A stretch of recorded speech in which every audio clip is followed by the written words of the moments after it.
La situación no vuelve a su inicio. Los cambios que no se hacen pasan factura. Los poderes económicos y empresariales están decididos a un cambio de régimen y la Unión Europea lo apoya. La pregunta decisiva: ¿qué papel va a jugar España en la Europa alemana en gestación? ¿Qué posición va a ocupar España en la nueva división del trabajo que está definiendo la Unión Europea? Restauración oligárquica y reinserción en la UE en transformación es un único proceso. Las clases dirigentes no tienen proyecto de país. Estarán de acuerdo con el papel asignado por los poderes dominantes. Los problemas los tienen otros, los tenemos otros. Los que defendemos los derechos sociales, la ampliación del Estado social, la reindustrialización del país, la democratización de los poderes económicos y el pleno empleo con derechos. Esta es una cita del último libro de Manolo Monereo, que está aquí conmigo, que se llama Oligarquía o Democracia, España, nuestro futuro, del viejo topo, que acaba de salir, ¿no? Es un libro extraordinario que he disfrutado muchísimo y que yo recomiendo a todo el mundo que compre y que lea con el mayor interés, porque es un libro extraordinario. Y hoy vamos a hablar un poco con Manolo sobre el propio libro. Yo, si me permites, Manolo, ¿cómo creo que se organiza el libro? El libro lo que hace es una disyunción: oligarquía o democracia. De manera que se podrían hacer dos columnas. Una columna que se llamaría oligarquía y otra columna que se llamaría democracia. Y es un o entre medias, es decir, que o tenemos una o tenemos la otra. O tenemos una oligarquía o tenemos una democracia. No podemos tener las dos a la vez. Entonces, tenemos que elegir. Y la manera en la que Manolo resuelve esta disyunción es España, nuestro futuro. Es decir, España es la solución. Y le da la vuelta al viejo lema de Ortega y Gasset, que decía que España es el problema y Europa la solución. Pues Manolo hizo lo contrario. Europa es el problema y España es la solución. Esa es la disyunción, esa es la manera que él tiene de resolver esta disyunción. Entonces, ¿qué es lo que encontramos en la columna de la oligarquía? Pues encontramos a la trama, como en sus antiguos libros, sus otros libros. Encontramos a la Unión Europea, al euro.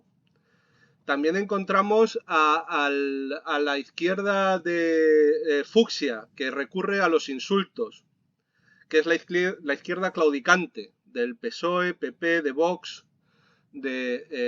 también la izquierda tradicional, que ahora se ha visto cambiada hacia otro tipo de políticas. Los medios de comunicación y sobre todo la monarquía y los nacionalismos. ¿Y qué encontramos en la columna de la democracia? Encontramos sobre todo el socialismo, la lucha de clases, la soberanía monetaria y política, el 15M, la Tercera República, el Estado-Nación, porque no hay un demos europeo. Entonces, esta es la manera en la que Manolo estructura el libro, yo creo, y es una manera en la que se entiende muy bien todo lo que dice, ¿no? Y entonces vamos a ver si podemos analizar con él un poco estas dos columnas. Yo creo que lo primero que para entender estas columnas, lo primero que hay que aclarar es lo siguiente. Manolo, ¿cómo es posible que el gobierno actual sea combatido como si quisiera llevar a cabo la revolución socialista? Bueno, es la pregunta más importante, ¿no? ¿Por qué? Porque se podría definir de la siguiente manera, ¿no?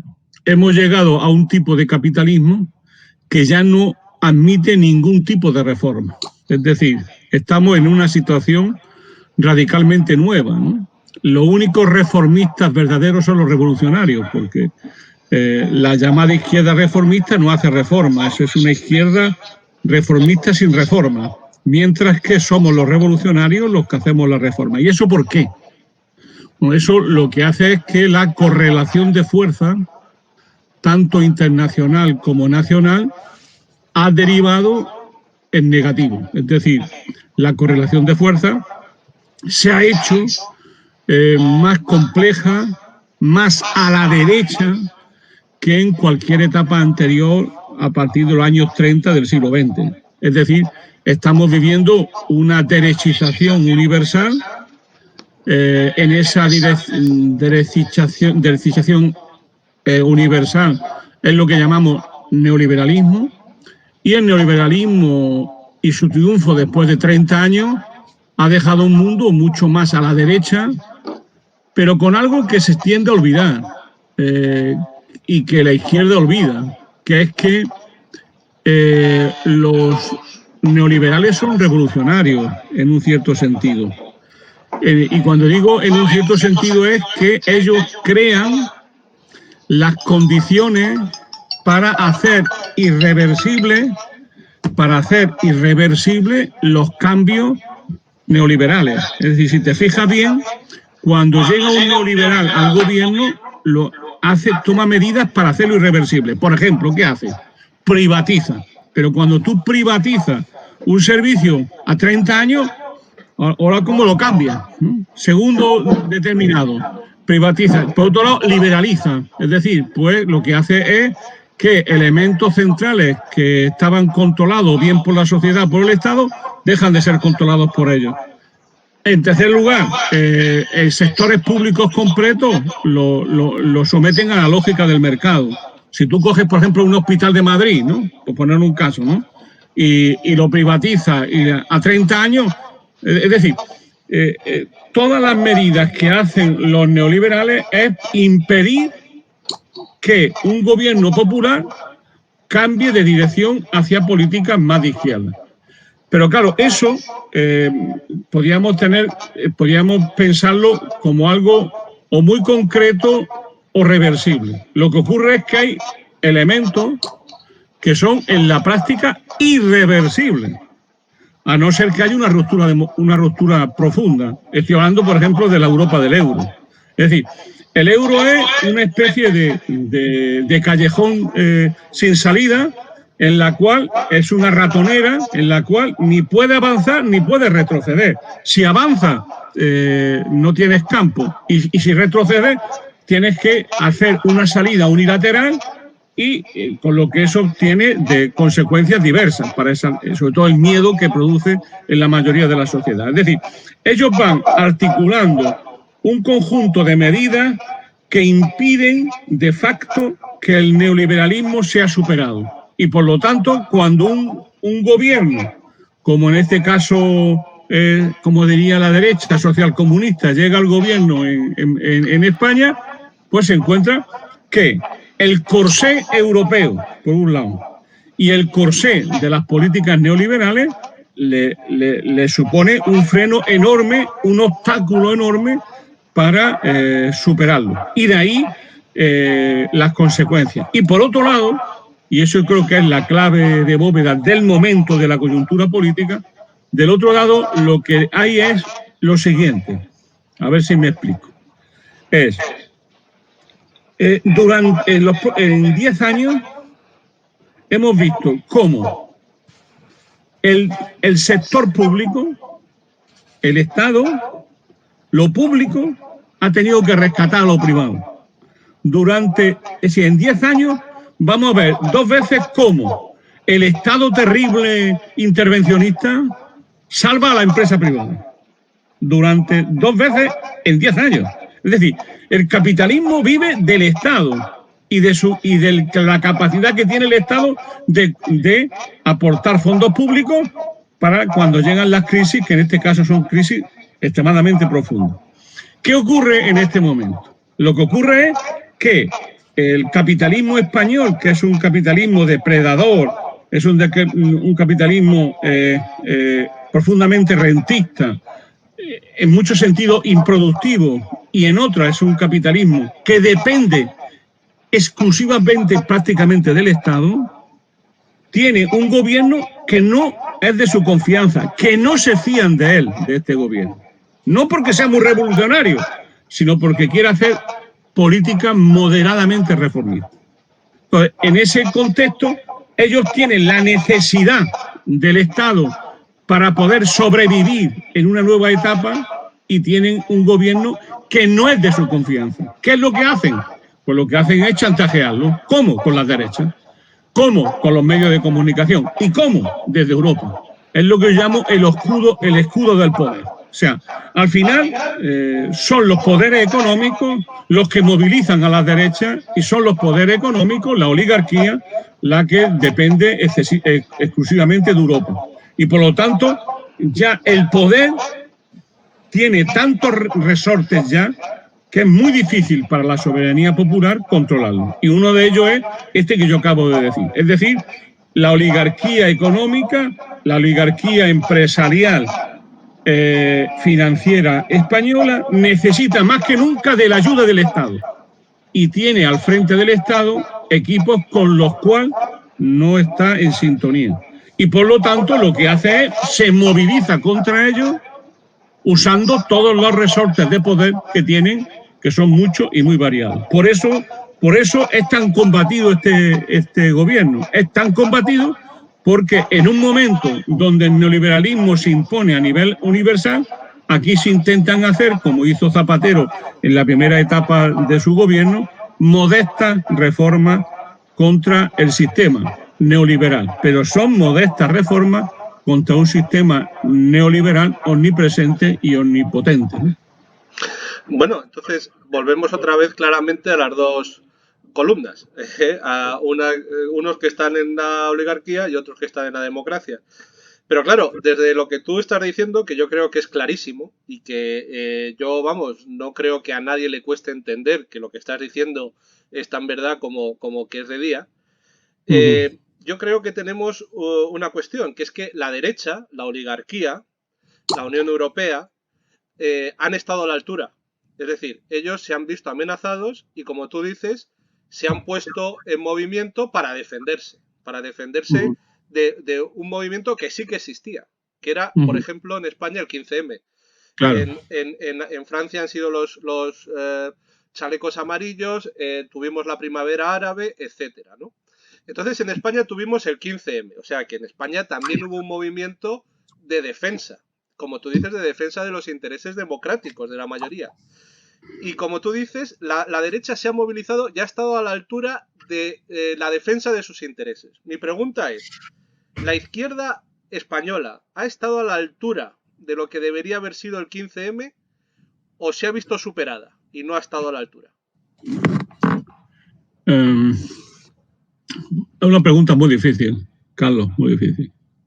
Y no quiero ser excesivamente injusto, ¿no? Lo he escrito siempre con mucha prudencia, ¿no? Mi opinión, si entendíamos por izquierda lo que hoy es Unidas Podemos, es decir, yo al PSOE en puridad lo concibo de izquierda solo en lo que podemos llamar el punto de vista ético-político, una cosa muy general, pero hablando de izquierda de verdad, izquierda coherente, transformadora, consecuente, mi opinión es que no se ha estado a la altura de las circunstancias. Es decir, fíjate que si no hay que irse tampoco muy lejos, ¿no? Llegamos sin grandes problemas a tener el 20% de los votos, 21% de los votos. Y teníamos una esperanza enorme, ¿no? Pero entonces, en ese momento, el movimiento y sus dirigentes tuvieron una visión, a mi juicio, muy pobre de la realidad. Y sobre todo, muy pronto cayeron en lo que podemos llamar los sonidos y la música de lo políticamente correcto, por un lado, y por otro lado subestimaron el poder y la fiereza de la oligarquía económico-política dominante, lo que ellos llamaban la casta. Yo creo que la subestimaron. ¿Y qué nos encontramos? A la pregunta que tú me haces, ¿estuvieron a la altura de las circunstancias? No. Y ahora a partir de eso hay que explicarlo. ¿Qué es lo que yo creo que no se supo ver? Primero, la fuerza de la contraofensiva contra el 15M y contra Unidos Podemos. Fue una contraofensiva terrible. Se pusieron a trabajar las cloacas del Estado y todavía dura. Es decir, había una sección dentro de la policía dedicada a fabricar casos Podemos. Eso se ha demostrado que era verdad. La dirigía Coisidó para ser el director general de la policía. Y ahora nos daremos cuenta en el próximo juicio cómo eso funcionaba. Por lo tanto, hubo una reacción terrible de los poderes fácticos contra este movimiento, criminalizándolo, creando casos y supuestos para que los dirigentes fueran de una u otra manera señalados acusatoriamente. En segundo lugar, hicieron otra cosa muy importante, que es que crearon una fuerza por la derecha para impedir que creciera Podemos, que era Ciudadanos. Ciudadanos no fue una cosa de un día para otro, fue una creación muy pensada de crear un Podemos de derecha para impedir el crecimiento de Podemos hacia el centro, para decirlo así, ¿no? Eso fue Ciudadanos y Albert Rivera. Por lo tanto, eso fue un dato fundamental. Y en tercer lugar, que yo creo que tuvo mucha importancia, fue lo que podríamos llamar situar al equipo dirigente, en este caso de Podemos, en el difícil juego de la política. Si te fijas bien, rápidamente se dividieron. Si te fijas bien, el equipo dirigente se cuarteó y se llegó a una lucha por el poder bastante lamentable. No quiero entrar mucho en dime y diretes de esa lucha por el poder, que la viví en principio desde fuera y luego desde dentro. Pero en esa coyuntura, la unidad del equipo dirigente era muy importante y la quebraron. Entonces, a partir de ahí, de esta contraofensiva política, mediática, de los servicios secretos, etcétera, el movimiento fue frenado y luego neutralizado. Y yo creo que es ahí donde aparecen como una doble tensión, que al final se rompe por el peor lado.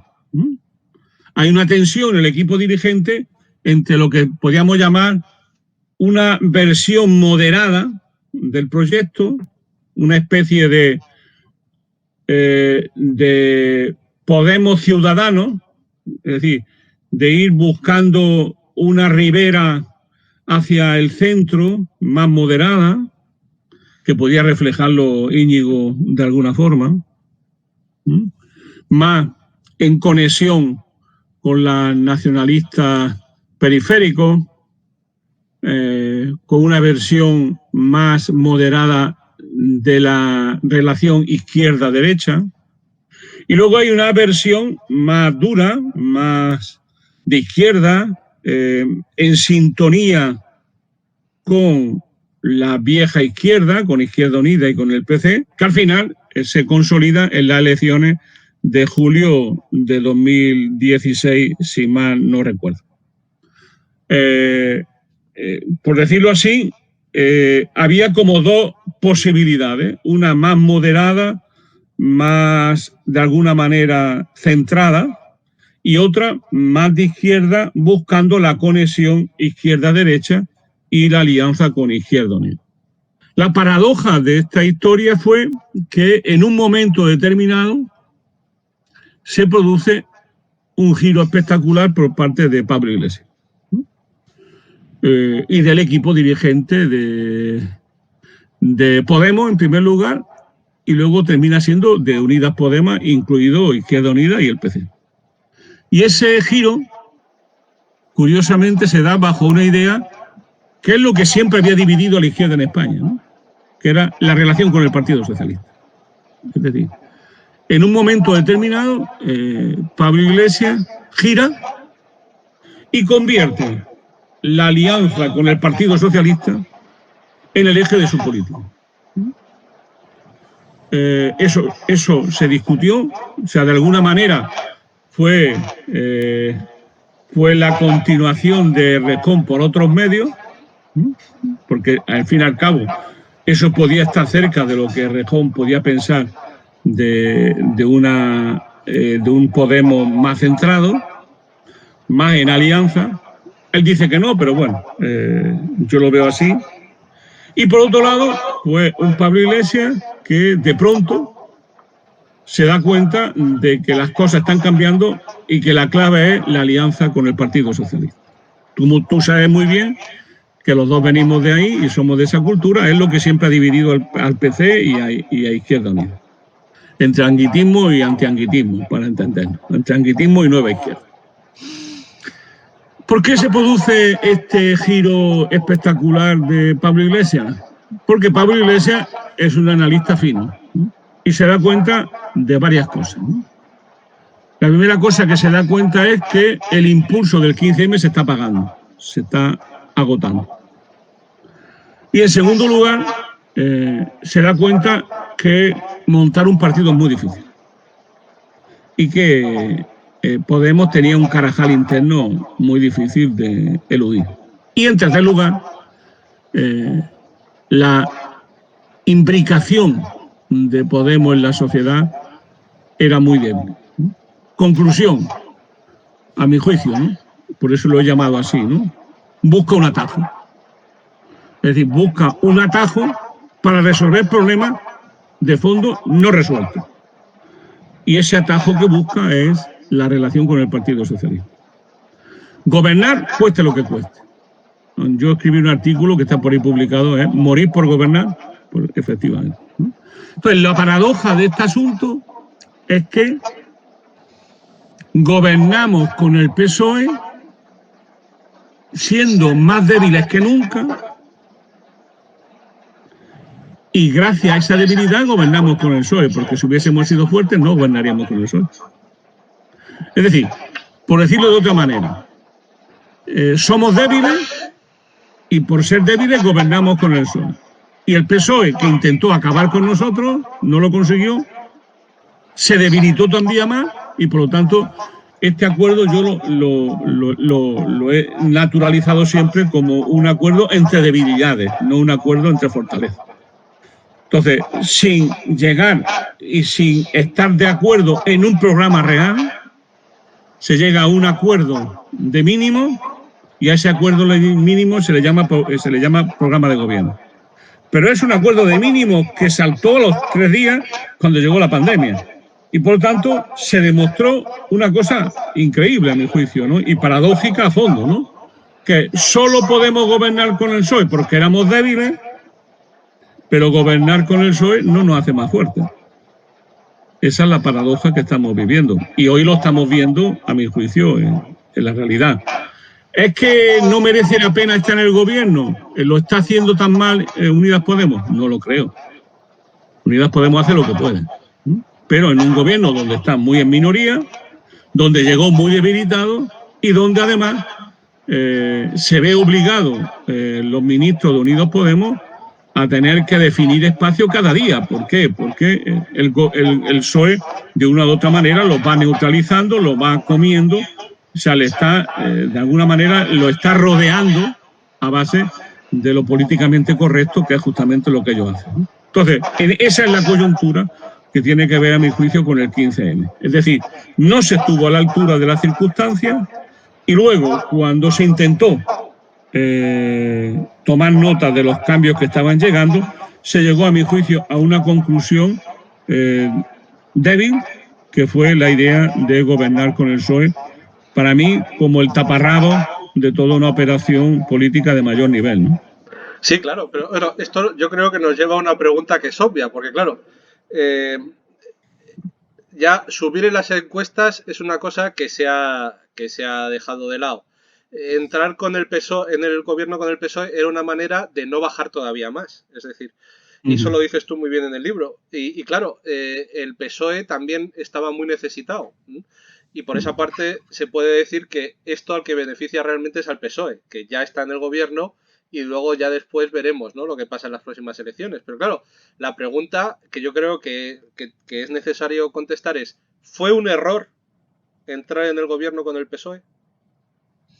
Hombre, yo casi no tengo que decir nada porque me opuse a eso de una manera clara, terminante, y de eso fue lo que me hizo pues, dar un paso al lado y retirarme de la política práctica, ¿no? Yo hubiese continuado en un proyecto, a mi juicio, más claro, también hubiese continuado como diputado en función de ese proyecto, pero ya no me veía con fuerza como para estar en un gobierno sosteniendo políticas con las que difícilmente estaría de acuerdo.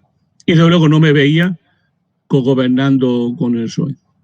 Yo siempre he defendido una posición que era una posición, yo creo que de sentido común, no hacía falta ser muy rojo, que era un gobierno programático sostenido desde una mayoría parlamentaria y aprovechar todo este momento del triunfo del PSOE para reorganizar un proyecto alternativo.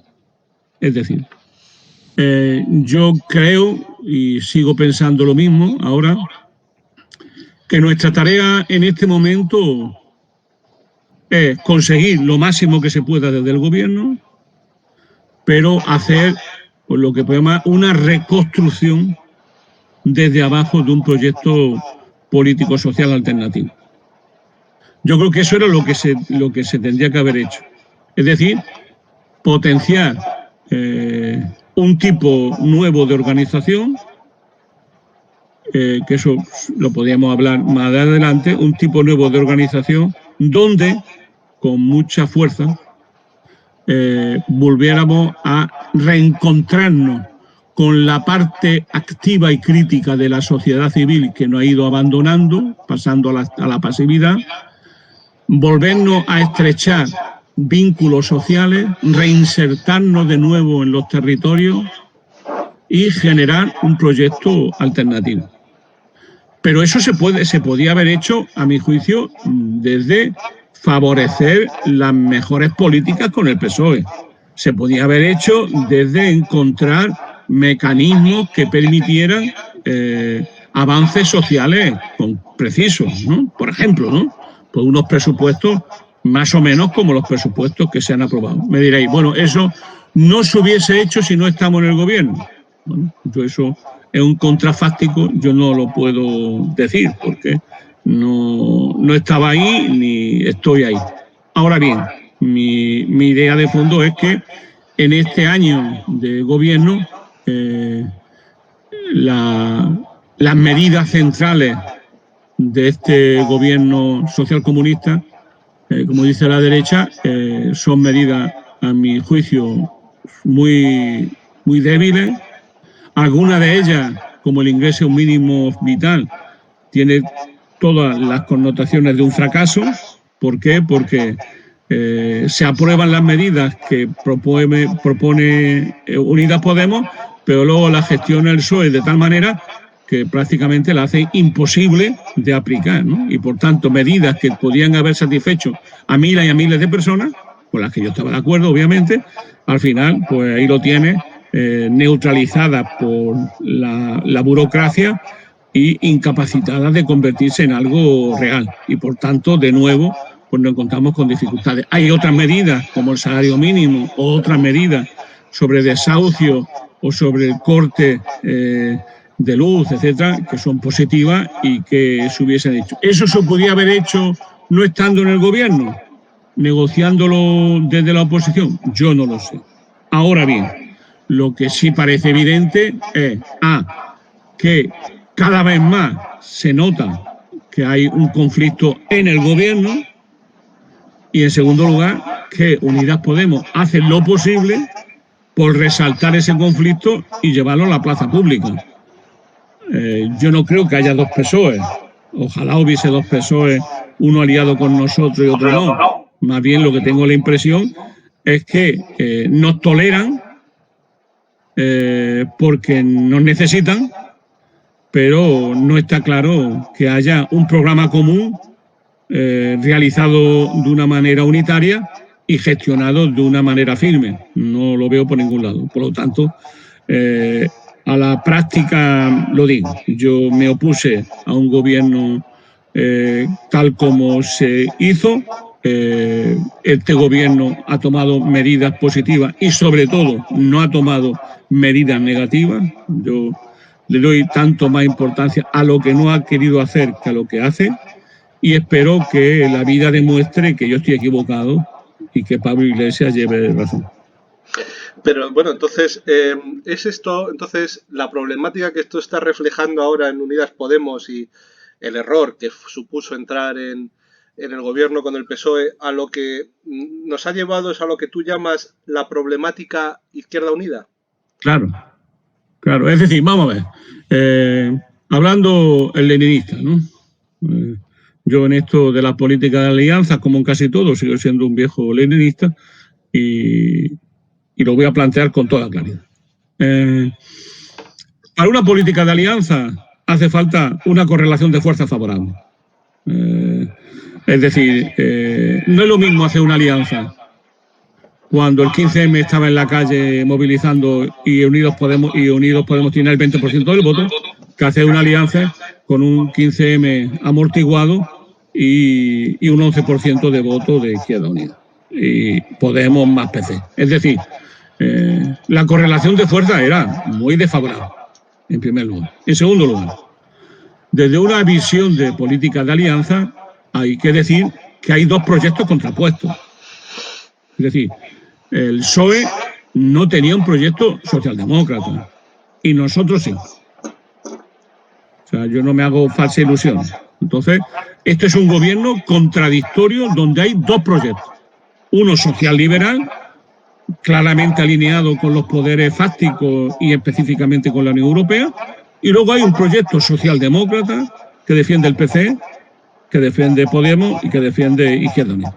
Cuando digo socialdemócrata no lo estoy haciendo insultando, sino todo lo contrario, sino que es un proyecto reformista para intentar llevarlo a cabo. Y por tanto hay dos proyectos. Es decir, hay una correlación de fuerzas desfavorable y dos proyectos contradictorios. Y en tercer lugar, la política de alianzas, cuando además eres minoría en el gobierno, tienes que buscar lo que yo he llamado una dialéctica positiva entre unidad y autonomía. Es decir, cuando tú vas en estas condiciones a una alianza con una fuerza política contradictoria programáticamente y que tiene una correlación de fuerzas más favorable, tú tienes que combinar la unidad de acción con la diferencia, con el esfuerzo por tener un proyecto autónomo. ¿Qué es lo que yo creo que no se ha hecho más allá de gobernar o no gobernar con el PSOE? Lo que no se ha hecho es reforzar la autonomía del propio proyecto. En primer lugar, ¿qué? A mi juicio, se tendría que haber llevado a una especie de estados generales de la izquierda, donde se planteara un proyecto alternativo de país.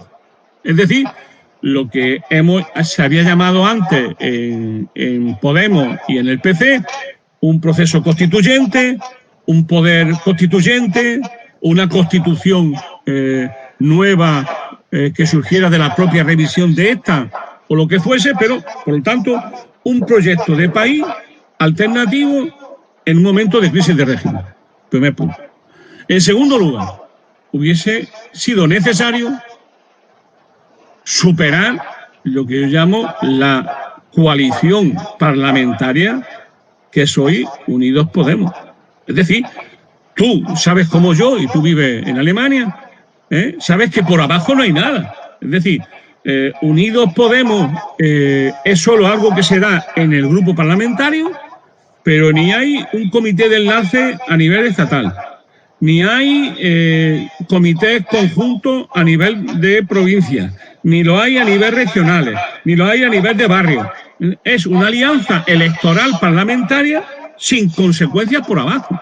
Es más, mi impresión es que conforme bajas, menos unidad hay y más divergencias se dan. Es decir, hemos pasado de tener una unidad más o menos floreciente a una desunidad por abajo.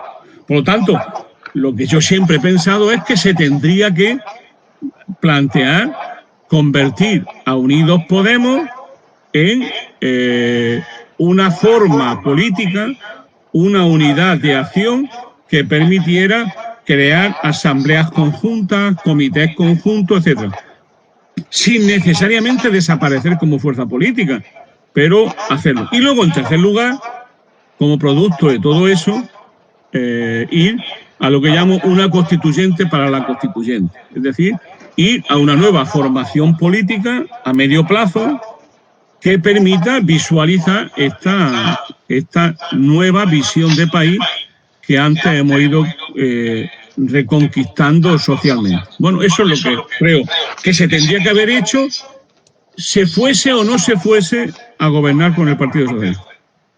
Claro, eso también lo dejas muy claro en el libro, ¿no?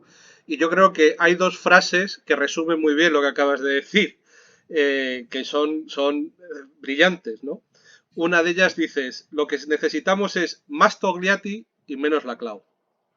Y luego en la página 342 dices, parecería que las poblaciones tienen que elegir entre unas derechas que lo son y unas izquierdas que no lo son, ¿no? Y sin embargo, todas estas propuestas que tú lanzas, resulta que son tachadas por lo que podemos llamar la izquierda fucsia de izquierda viriato.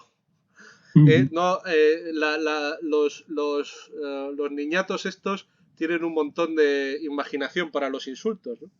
Entonces, necesitamos una izquierda viriato que se oponga a la izquierda fucsia. Bueno, esto es una vieja historia, ¿no? O sea, la izquierda española, cultural, es una izquierda muy débil, ¿no? Sin proyecto. Más bien lo que favorece es lo que yo llamo los intelectuales sistémicos, ¿no? Es decir, en España hay un número considerable de intelectuales que los ve opinando en medios de comunicación, en la radio, en las televisiones, también en la academia, que son intelectuales sistémicos y que tienen una prodigiosa habilidad para sintonizar con el poder y, por otro lado, para condenar al ostracismo a los que no están de acuerdo con ellos. Son intelectuales que llevan un policía dentro, ¿no? Llevan un policía, un comisario dentro, en su cerebro, ¿no? Y que descalifican, expulsan de la vida pública y criminalizan a los que no piensan como ellos. Esto de la izquierda viriato a mí me hace mucha gracia, ¿no? Porque es un poco como decir, ¿por qué viriato? ¿No? Porque se oponían al progreso, ¿no? Entonces, pero fíjate que desde que el mundo es mundo, todo el imperialismo han sido el progreso, ¿no? Y claro, ya han sido el progreso porque han eliminado a la oposición que tenían. Entonces, es muy curioso que esta gente se opongan a Viriato porque se oponía a la civilización romana, que sin embargo, ¿sabéis lo que iba a hacer con Viriato? Esclavizar. Acabar con su cultura, con su propia identidad. Entonces, para ellos, el defender hoy una visión republicana de España, el defender la soberanía popular, el defender la patria como algo natural en una fuerza con vocación de mayoría, el oponerse a la globalización capitalista y a la Unión Europea, para ellos es señal de la peor izquierda. Es más, lo que suelen hacer es todo lo posible por decir que ya no somos de izquierda y que somos, que es su apelativo más maravilloso, rojo pardo. Que además no saben ni lo que han sido rojo pardo, por muchos que algunos conozcan y hayan escrito libros sobre esos temas. No saben ni siquiera la coyuntura histórica ni lo que hay detrás. En el fondo, ¿qué son? Pues son intelectuales liberales. Y su proyecto histórico es la democracia liberal, ¿no? Que está en crisis en todas partes. y que es una izquierda que no tiene nervio político y que desde luego desprecia profundamente al pueblo. Desprecia profundamente al pueblo, a los trabajadores, a las clases obreras, a la gente que de una u otra manera son los que crean la riqueza del país. Son una izquierda elitista, con una enorme capacidad de hacer daño y que ha venido a este mundo simplemente a limpiarle las botas al poder y sobre todo a criminalizar a los que piensan diferente al poder. Y bueno, ahí están haciendo su trabajo. Además, es fácil hacerlo, está bien remunerado y por lo tanto no hay mucho que decir. A mí, ¿qué es lo que me preocupa de esta historia? Pues lo que me preocupa de esta historia es que le estamos dejando la patria, España como idea, la República y tantas cosas a la extrema derecha y a la monarquía. A mí eso es lo que me preocupa. Es decir, lo que me preocupa enormemente es que estamos entregando generaciones jóvenes a una derecha muy dura, profundamente autoritaria y antidemocrática, y que además tienen proyectos neoliberales. Es decir, nos encontramos ante una tesitura histórica en que, más que nunca, la lucha contra la oligarquía, por la democracia de los modernos, por la democracia plebeya, está unida más que nunca a la República, a la soberanía popular y a la lucha por la independencia nacional. Y yo creo que sin eso no hay democracia. ¿Por qué? Porque no existe un demos europeo. Pero hay una cosa muy curiosa, Carlos, que a mí de alguna manera me divierte, ¿no? Si tú mañana eres y dices, yo soy independentista catalán, tú eres de la izquierda buena, ¿eh? Tú no eres de la izquierda mala. Es decir, si tú predicas a nivel de España lo que ellos predican a nivel de Cataluña, de Euskadi o de Andalucía, tú eres un fascista o de izquierda viriato o rojo pardo. Ahora bien, si tú dices lo mismo que yo digo, pero pongo como referencia a Cataluña, en ese momento soy un demócrata, un patriota digno, una persona moderna que está con los tiempos.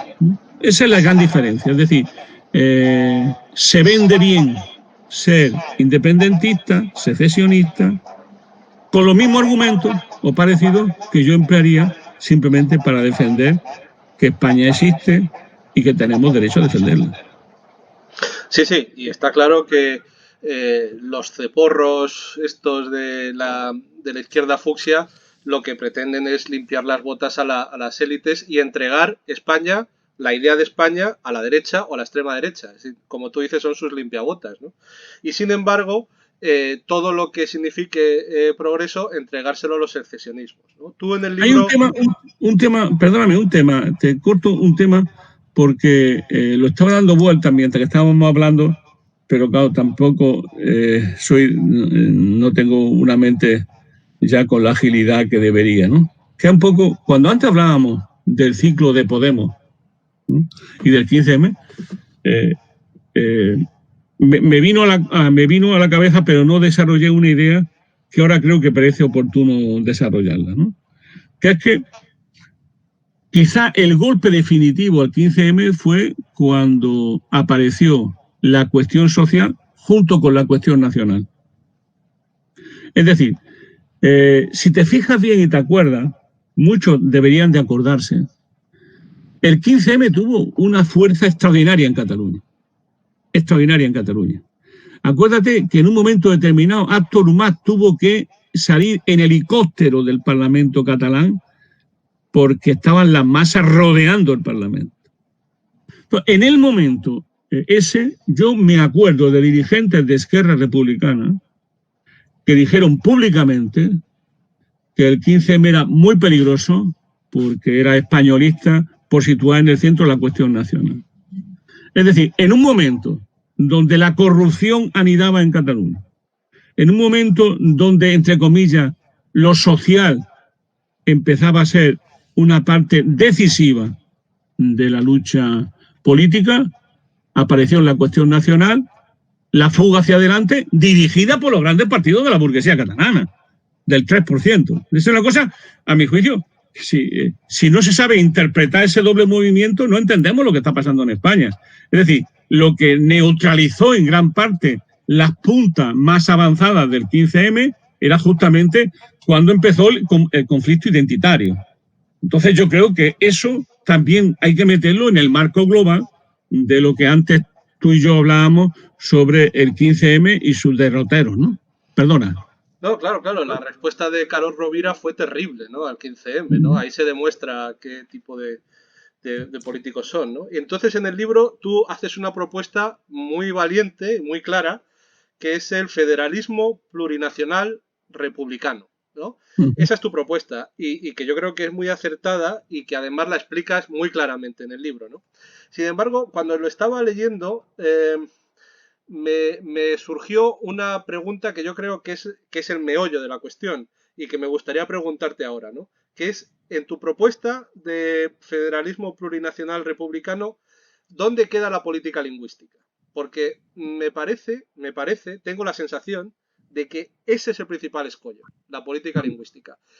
¿Hay un Estado si no se habla una lengua vehicular? En un territorio donde no se hable una lengua puede pertenecer a un estado donde sí que se hable. Yo creo que ahí es donde está el meollo de la cuestión, ¿no? ¿Cómo articular en tu propuesta de federalismo plurinacional republicano una política lingüística? A mí esa pregunta te la quería hacer. Mira, yo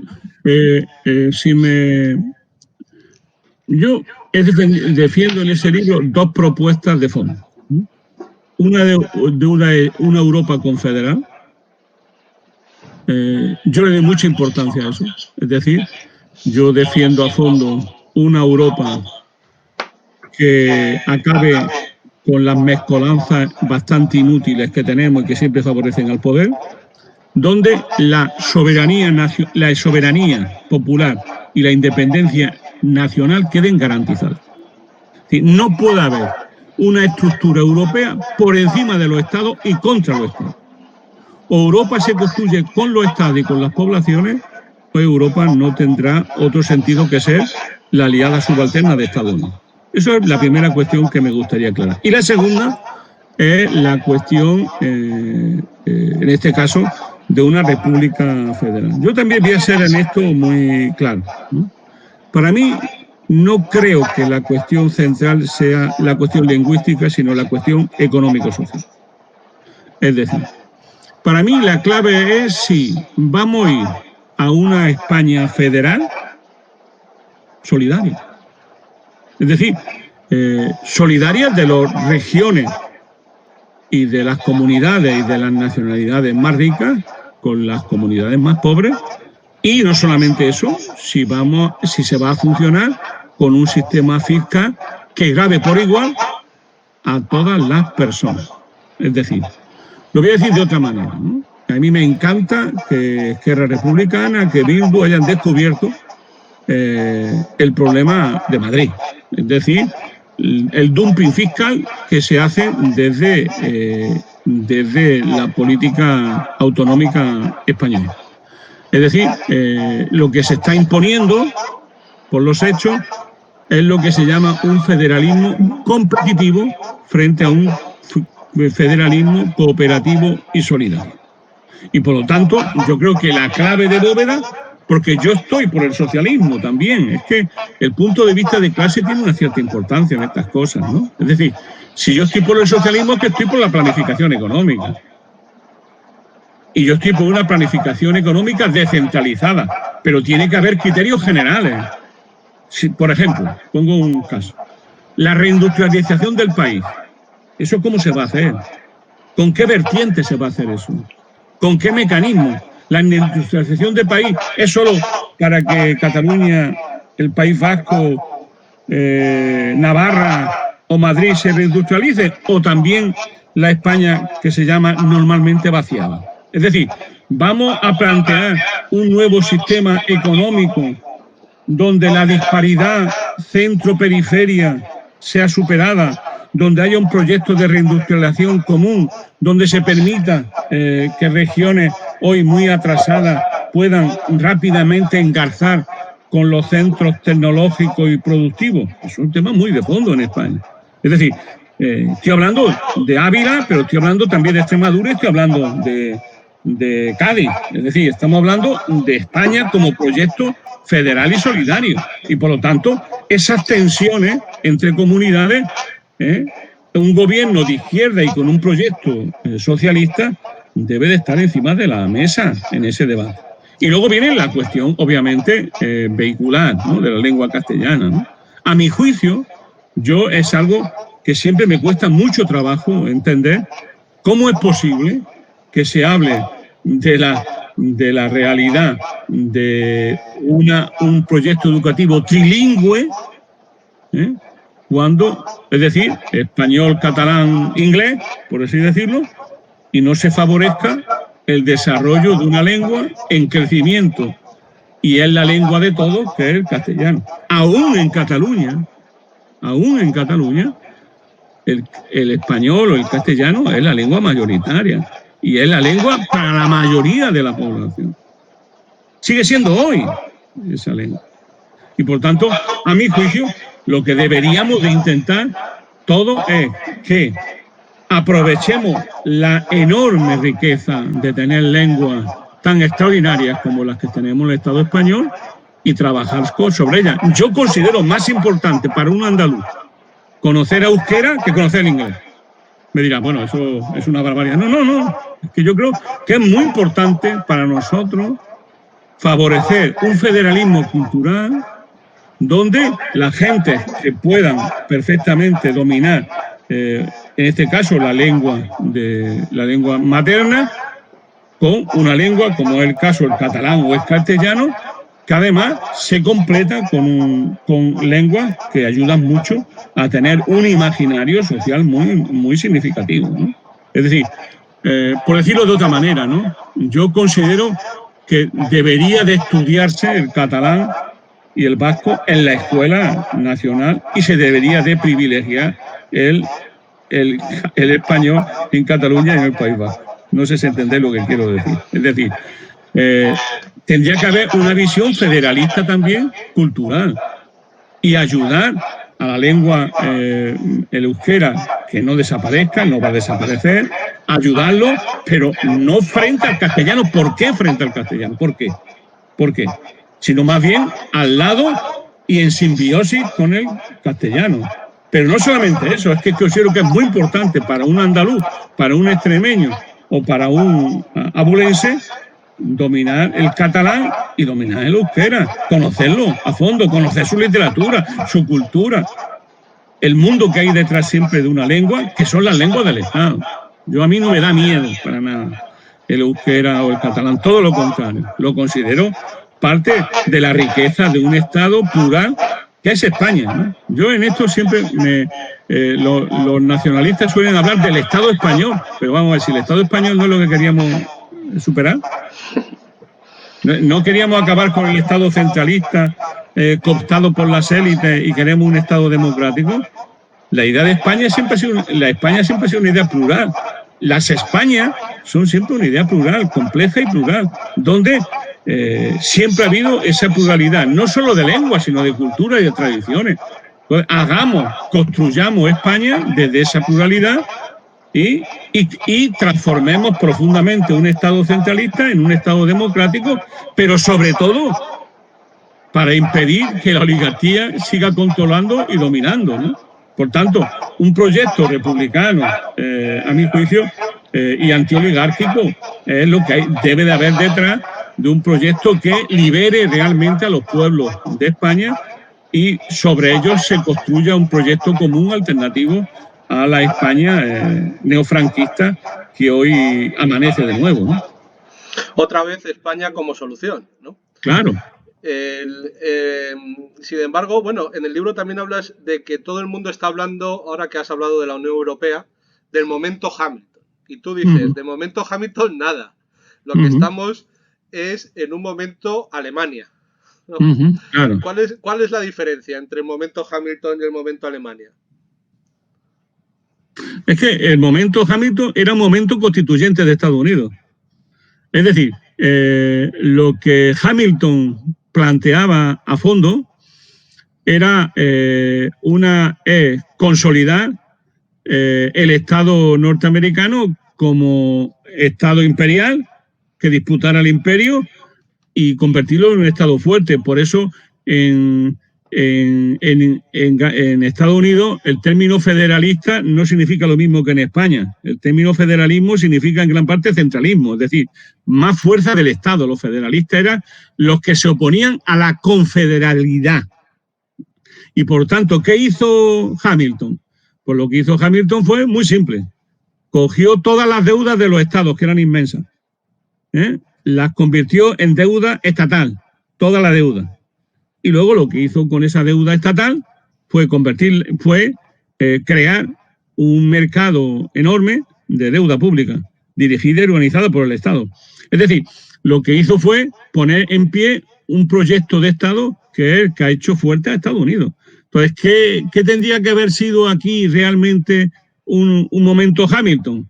Pues el momento de, en primer lugar, condonar toda la deuda de los estados y convertirla en deuda de la federación, en este caso de la Unión Europea, y en segundo lugar, emitir deuda pública en grandes cantidades para impedir que los estados volvieran a endeudarse. Y en tercer lugar, poner en marcha un sistema fiscal común, es decir, lo que hoy no es la Unión Europea. Y por tanto, lo que estamos viviendo es el intento de que todo cambie para que todo siga igual. Es decir, lo que estamos viviendo es el intento de no estropear una maquinaria que está llena de defectos, pero que beneficia fundamentalmente a Alemania, no estropearla, darle los instrumentos para que siga financiándose Alemania y siga creciendo, y sobre todo, lo que yo me temo que es lo que viene ahora, ¿no?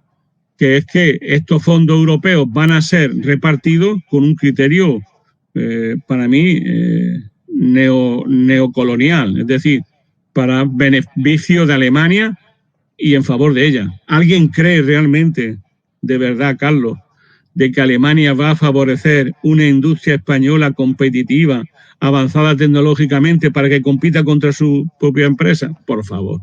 Yo creo que estamos entrando en la estupidez general. La Unión Europea es una guerra también entre países, entre mercados, entre empresas, y Alemania va a intentar fundamentalmente con estos fondos de recuperación impulsar su renovación tecnológica y hacernos más dependientes a los países del sur de Europa.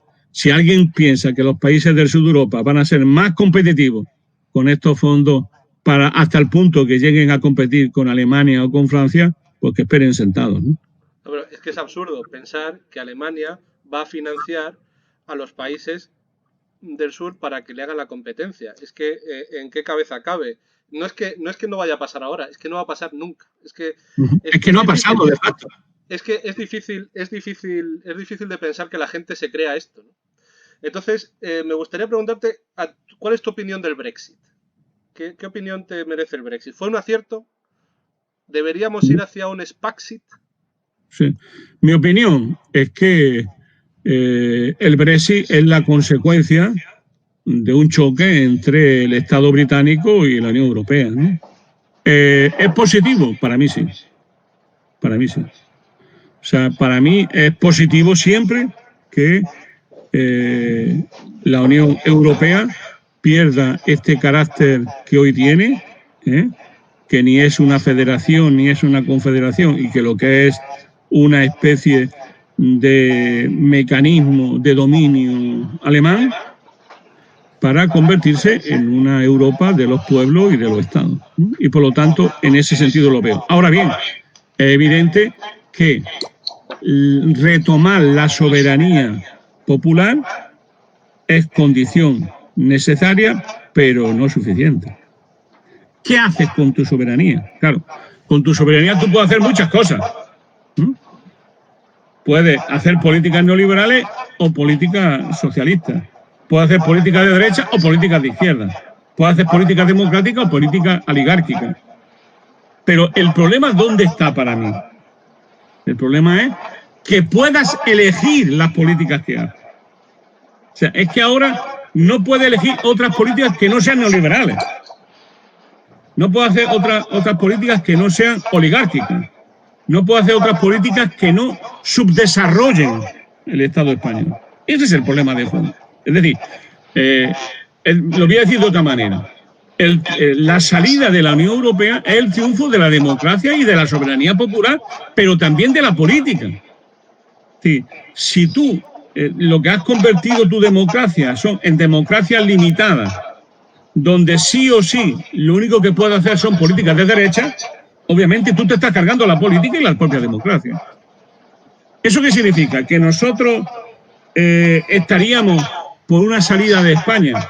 Yo lo que estoy es por una salida ordenada de la Unión Europea hacia una vertiente confederal. Es decir, esa es mi posición política. Es decir, una salida unilateral tendría costes muy serios y lo normal sería como la británica, es decir, una salida pactada. A mi juicio, en el mundo que hay, la salida más conveniente sería fijar la regla de un nuevo contrato entre Estados de base confederal, partiendo de la experiencia positiva y negativa de estos años y reordenando Europa para ser un actor internacional con autonomía propia, que es lo que no somos. Es decir, cuando continuamente se dice, bueno, es que los Estados-nación han sido superados porque somos demasiado chicos para una cosa y demasiado grandes para otro, está emergiendo China. Ahora bien, el problema de fondo que hay es que la integración se profundiza, pero no crece el papel autónomo de Europa en el mundo, para nada. Es decir, hoy lo que estamos siendo cada día más, a pesar de que lleva una temporada hablando José Borrell de que hay que pensar en términos de poder, es que si pensamos en términos de poder, está claro que Europa, la Unión Europea, es parte de un sistema hegemonizado por Estados Unidos que está articulando una nueva fuerza a nivel mundial de contención de China y de su alianza con Rusia. Y ante eso, la Unión Europea no dice demasiado. Habla de su poder blando, habla de su capacidad, de su poder normativo, continuamente habla de las políticas de cooperación, pero a la hora de la verdad no es capaz de definir un territorio propio para negociar con las nuevas potencias emergentes, que además significan, como elemento fundamental, un giro enorme hacia Oriente, es decir, de Occidente hacia Oriente. Y ahí nos encontramos con que Europa no está jugando el papel necesario que tendría que jugar.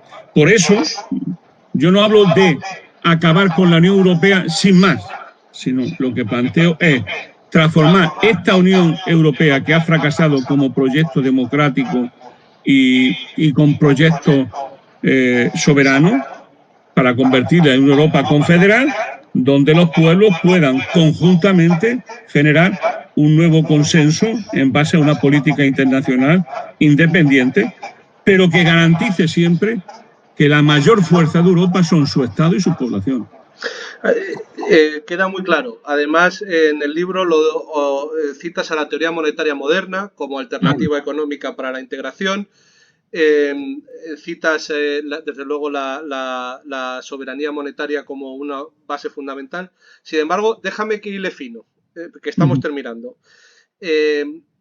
Cuando planteas la Confederación Europea, lo planteas en una entrevista con Héctor Illueca y hablas de defender la serpiente monetaria, es decir, ir hacia una Confederación Europea en la que los tipos de cambio estén entre dos bandas que fluctúen, que se llamó en los años 70 la serpiente monetaria. Y ahí te alejas de la teoría monetaria moderna. Porque la teoría monetaria moderna lo que habla es de los tipos de cambio flotantes. Es decir, negar cualquier tipo de estrategia de desarrollo basada en las exportaciones y optar por tipos de cambio flotantes y separar claramente el crecimiento basado en las exportaciones y el crecimiento basado en las políticas nacionales, ¿no? No son lo mismo los intereses del Estado que los intereses de las empresas exportadoras. Sin embargo, la serpiente monetaria es una estrategia que va encaminada a defender el desarrollo basado en las exportaciones. A mí, y es lo único que me chirría en el libro, que en esa entrevista con Héctor Illueca y contigo defendáis la serpiente monetaria y no los tipos de cambio flotantes, que es lo que yo creo que sería lo razonable. Yo creo que eso es una debilidad del libro, ¿no? Y de nuestra propia posición, ¿no? Yo creo que no hemos sido, no he sido, hablo en personal, pues no hablo en nombre de nadie, nada más que de mí mismo, no he sido claro y coherente, ¿no? En esta idea de pedagógica de explicar la confederalidad frente a la federalidad, no he sido lo suficientemente coherente como tendría que haber sido, ¿no? Y que en esa posición yo me reafirmo en la posición que tú planteas. Y lo digo con toda sinceridad, ¿no? El problema de una serpiente monetaria es que tiene que estar anclado en alguna moneda. Claro. Y da la puta casualidad que suele ser esa la moneda más fuerte. Y suele ser la moneda, en este caso, alemana. Por lo tanto, yo no fui capaz de formular bien lo que allí dije, y sobre todo porque me acuerdo, cosas que luego he ido estudiando y profundizando en estas cosas siempre se profundiza, ¿no?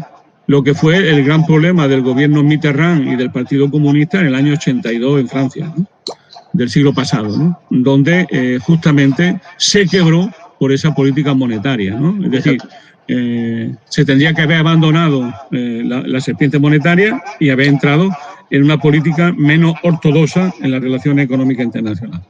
Yo creo que eso fue una debilidad y creo que en las próximas publicaciones que hagamos, pues yo voy a tener muy en cuenta eso. Estoy ahora planteando hacer un trabajo más amplio sobre geopolítica europea y una de las cuestiones que plantearé es la geoeconomía europea y esta necesidad que es imperiosa para los países, sobre todo del sur de Europa. Es muy difícil hacer una política democrática avanzada si no tiene autonomía monetaria y si no eres capaz de, como tú dices muy bien, de entrar, aprovechar al fondo la autonomía que te da la propia moneda para reindustrializarte y tener una política mucho más activa que la que hemos tenido. Pero también es cierto que eso te chirría y yo creo que más que nada es propios defectos de uno mismo, ¿no? De su propia formación y muchas veces porque como decía Lenin, en los argumentos uno tiende a quebrar los argumentos por algún lado, ¿no? Entonces,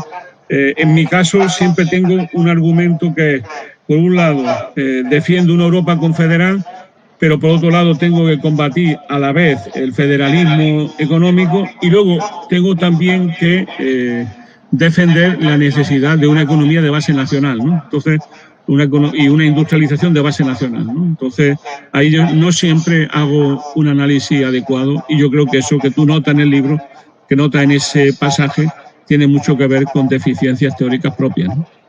Bueno, no, es solamente un detalle en un libro que yo creo que es extraordinario. Si quieres, vamos acabando.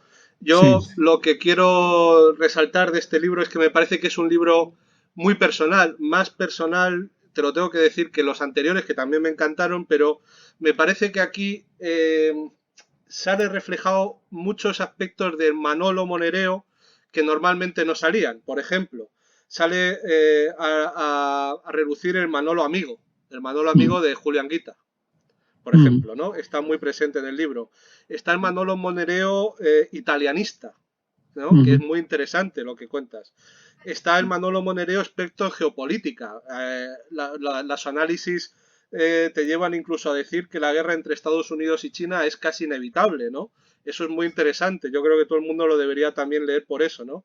Está el Manolo Monereo antifascista, muy presente. También el Manolo Monereo dolido, creo, que en algunos momentos he podido leer cierta, no sé, como que estás un poco dolido, ¿no? Y estos son aspectos que yo no he encontrado en otros libros tuyos y sin embargo sí que están aquí, ¿no? yo creo que todo eso hace que sea un libro extraordinario y que creo que todo el mundo, desde luego todo el mundo de la izquierda debería leer, ¿no? Y desde luego estoy deseoso de leer los libros que nos anuncias sobre geopolítica. Eh, no sé cuándo los tendrás terminados, pero vamos, te veo muy activo, ¿no? Te veo muy productivo. Bueno, también es verdad de que este libro cierra un ciclo, ¿no? Este libro, ¿no? Lo hago así como un ciclo de 3 libros, con Héctor y Llueca, 2 de ellos, este es el tercero por mi cuenta, de lo que sería algo así, los combates por la izquierda, ¿no? Es decir, la idea de formular una propuesta de una izquierda democrático-republicana, socialista y patriótica. Es decir, la idea de que no podemos renunciar bajo ningún concepto a que la idea de patria y de España esté en manos de la derecha y que el mejor servicio que le podíamos hacer a la izquierda española en general y a la izquierda europea en particular es justamente defender un proyecto patriótico español de carácter republicano y socialista, ¿no? Y federalista, ¿no? Esto es un poco lo que nosotros queremos hacer. Si te fijas bien, no es nada nuevo en la política española. Lo nuevo es que se defienda. Pongo un ejemplo, ¿no? Tú y yo somos del PC uno lo es siempre, yo lo soy, somos del PC. El partido comunista de España más significativo fue el partido que se convirtió en el partido de la Segunda República Española. Es decir, para mí el gran PC, el PC de Pepe Díaz, de Dolores, fue el partido de la Segunda República, el gran partido que construyó en torno a la Segunda República un relato popular, un relato plebeyo y a la vez patriótico y republicano. Yo creo que esa es una gran herencia, la mejor herencia del PC.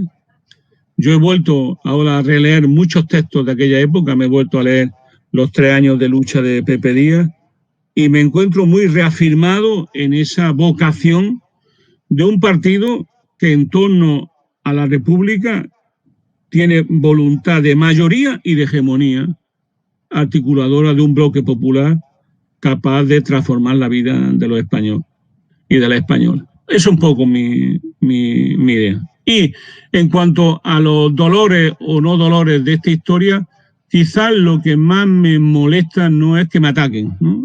Casi me encanta, ¿no? Lo que más me molestan es que, ¿cómo te diría yo? Las descalificaciones, las criminalizaciones a ideas, que son ideas profundas de las clases trabajadoras del Estado español. Es decir, la idea republicana es casi tan vieja como la modernidad en España y ha tenido representantes que han generado una cultura extraordinaria, ¿no? O sea, ¿quién puede negar la fuerza de Jaime Vera, la fuerza de Pablo Iglesias, Pose, la fuerza de Indalecio Prieto, la fuerza de Roy Barruri, de Pepe Díaz, de Manuel Azaña? Es decir, de tantos y tantos dirigentes extraordinarios, patriotas de fondo, demócratas consecuentes, que tenían distintas posiciones y algunas de ellas muy enfrentadas, pero que sabían que la democracia en España es la república. Una república moderna, una república actualizada a los desafíos de nuestra época, una república basada en el trabajo, una república capaz de liderar sueños dormidos durante siglos en nuestro país. Bueno, yo reivindico esa España, Frente a la España de los nacionalismos periféricos, frente a la España del nacionalismo español excluyente, siempre ha habido otra España, la España republicana y federalista. Y yo creo que esa es la que hay que reivindicar. Confundir eso, la España federal, con la España de los reinos de taifa, o confundirla con el centralismo opresivo de unas derechas carpetobetónicas, yo creo que no tiene mucho que ver con la tradición de la que tú y yo formamos parte. Desde luego, es un libro extraordinario. Oligarquía o democracia, España nuestro futuro, del viejo topo, que acaba de salir. Y bueno, lo recomiendo a todo el mundo porque lo vais a pasar muy bien. Yo es un libro que disfruto muchísimo. Oye, Manolo, muchísimas gracias por tu tiempo. Pues a ti. Que nos hemos extendido. Pues nada, un Eh, abrazo. hasta la próxima.